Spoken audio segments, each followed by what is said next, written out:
திருமகள் TV பல்சுவைகள் படைக்கும் பாசறை.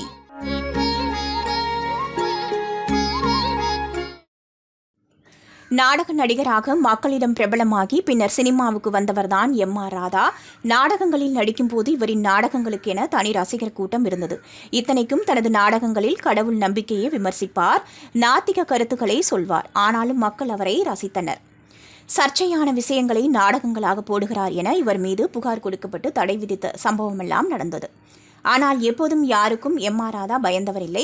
கரகரப்பான குரல், தலையை ஆட்டி ஆட்டி அவர் வசனம் பேசும் ஸ்டைல், வித்தியாசமான உடல் மொழி என ரசிகர்களை கவர்ந்தார்.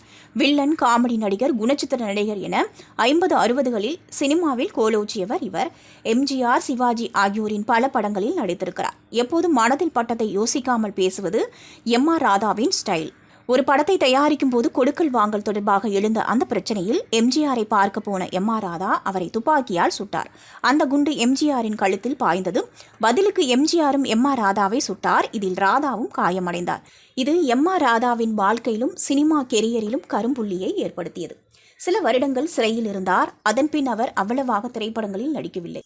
ஆனால் ஒரு கட்டத்தில் எம்.ஜி.ஆரை புரிந்து கொள்ளாமல் தான் நடந்து கொண்டதாக அவருக்கு நெருக்கமான சிலரிடம் அவரே பேசியிருக்கிறார்.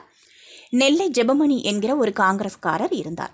ஒரு அரசியல் போராட்டத்தில் கலந்து கொண்டு அவர் சிறைக்கு சென்றபோது அங்கே எம்.ஆர். ராதாவிடம் பழகும் வாய்ப்பு கிடைத்தது.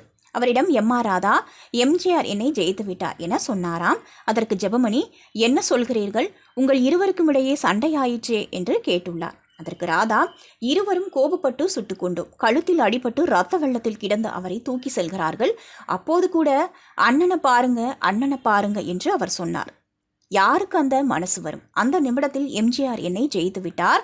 ஒரு கெட்டவனையும் எம்.ஜி.ஆர். நல்லவனாக மாற்றி விடுவார் என எம்.ஆர். ராதா சொன்னாராம். திருமகள் டிவியை லைக் செய்து உங்கள் நண்பர்களுக்கும் ஷேர் செய்வதுடன் சப்ஸ்கிரைப் செய்து ஆதரவு தாருங்கள்.